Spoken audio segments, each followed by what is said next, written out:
যদি ওয়াকআপ নিয়ে আন্দোলন করতে হয় দিল্লিতে যান, এখানে নয়। বাংলায় আপনাদের কোনো প্রবলেম নেই, গুলি করবেন না। যদি করেন সবচেয়ে বড় শত্রু আমি হব। যে গিয়ে কোথাও বলে দিলেন আর বাংলার মানুষকে আমার মনে করলেন যে ঘরে ঢুকিয়ে দেবে, একটা হুমকি সুরে দিয়ে দিলেন আর বাংলার মানুষ ঘরের ভিতরে ঢুকে যাবে। মুসলমান মার খাবে, মব লিঞ্চিং হবে, টপি টানাটানি করলে করবে, দাড়ি ছিঁড়ে দেবে, কিন্তু উনি মুসলমানদের পক্ষে কথা বলে দিচ্ছেন যে খারাপ হবে দেখে নেব, মস্তানি হচ্ছে।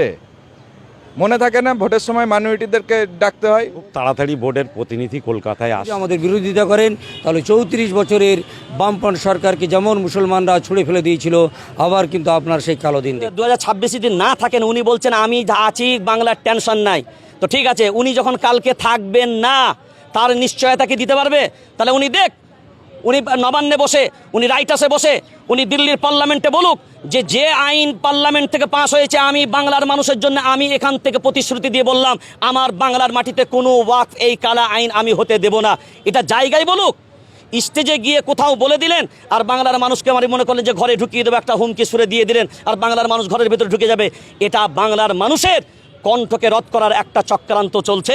তবে নিঃসন্দেহে আমরা বলতে পারি কেউ আমরা চুরি পরে বসে নাই। আপনি চাইলেও এই ন্যায়ের পথের যে আওয়াজগুলোকে আপনারা কণ্ঠরোধ করতে পারবেন না। অন্যায়ের প্রতিবাদ যেভাবে আমরা গর্জে উঠি সেভাবে আমাদের চলবে, কারণ যখনই আমরা দেখব অন্যায় হচ্ছে আমরা পথে নামবো। আপনি হাজার চেষ্টা করলেও এটা রাখতে পারবেন না। ভোটের সময় মুখ্যমন্ত্রী যেন পশ্চিমবাংলার সংখ্যালঘু মানুষের গুলোগুলি না করতে আসে। আমাদের কাছে একটাই প্রশ্নের উত্তর একটাই, ইট মারলে পাটকেল খেতে হবে। আপনি 100 দিনের কাজ যখন আন্দোলন করেন পশ্চিমবাংলায় করেন, তখন তো বলেন না যে দিল্লি চলে যাও। আপনি নিজে আন্দোলন করা শিখিয়েছেন তো আমাদেরকে, অর্থাৎ আমরা এখানে আন্দোলন করছি।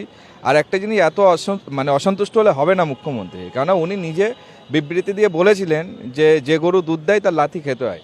আমরা তো লাথি মারিনি, আমরা ভালোবেসে বলেছি, উনি আমাদের সমর্থন জানিয়েছে, ওনার কথায় আমরা খুশি যে উনি ওয়াকফ নিয়ে আন্দোলন করবেন। কিন্তু আমরা আন্দোলন করতে ওনার সমস্যা কি? উনি তো আইন প্রত্যাহার করতে পারছে না, আমরা চাইছি আইন প্রত্যাহার হোক। আমরা বলেছি হরিয়ানা পাঞ্জাবের কৃষকদের জন্য সেখানে সরকার টাকা দিয়ে দিল্লিতে পাঠিয়ে ব্যবস্থা করে আন্দোলন করার ব্যবস্থা করেছিল।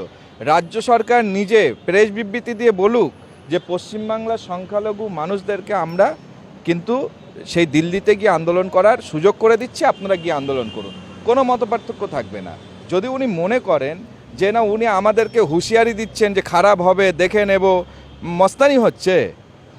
মনে থাকে না ভোটের সময় মাইনরিটিদেরকে ডাকতে হয়। হ্যাঁ, বড় শত্রু হোক না, তাতে কোনার কতটা লাভ লস উনি বুঝতে পারবেন। অঙ্ক উনি কষুক, আমরাও অঙ্ক কষবো।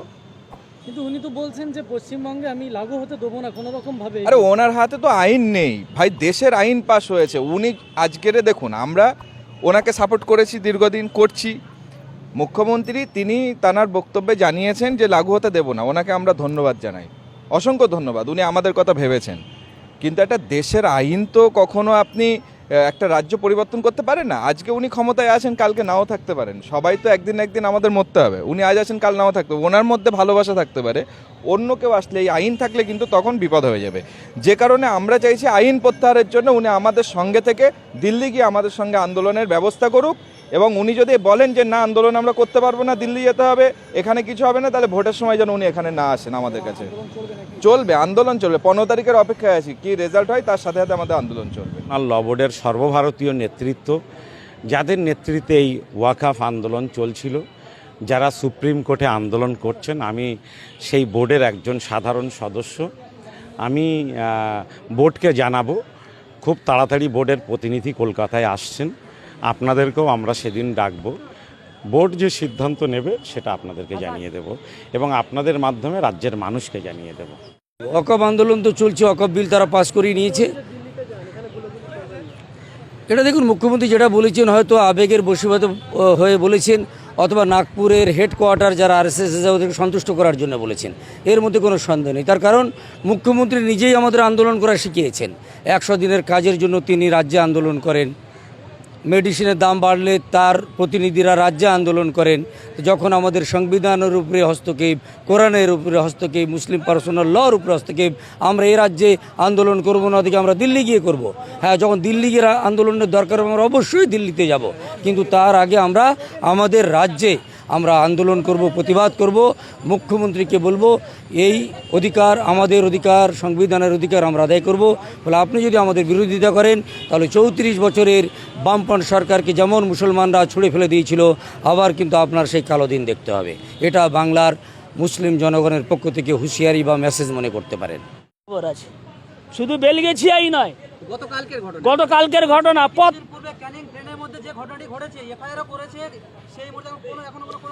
মুখ্যমন্ত্রী মুখ খুলবে না। মুখ্যমন্ত্রী মনে হয় শুভেন্দু অধিকারীকে ভয় করে, মুখ্যমন্ত্রী মনে হয় সুকান্ত মজুমদারকে ভয় করে, মুখ্যমন্ত্রী মনে হয় সজল ঘোষকে ভয় করে, মুখ্যমন্ত্রী মনে হয় অর্জুন সিংকে ভয় করে। মুখ্যমন্ত্রী সর্বশেষ কথা হচ্ছে উনি অমিত শাহ আর নরেন্দ্র মোদীকে ভয় করে। না জানি কোমরে শিকল বেঁধে জেলে ঢুকিয়ে দেয়, এই ভয়ে উনি কথা বলেন না। মুসলমান মার খাবে, মব লিঞ্চিং হবে, টপি টানাটানি করলে করবে, দাড়ি ছিঁড়ে দেয় ছিঁড়ে দেবে, কিন্তু উনি মুসলমানদের পক্ষে কথা বলবেন।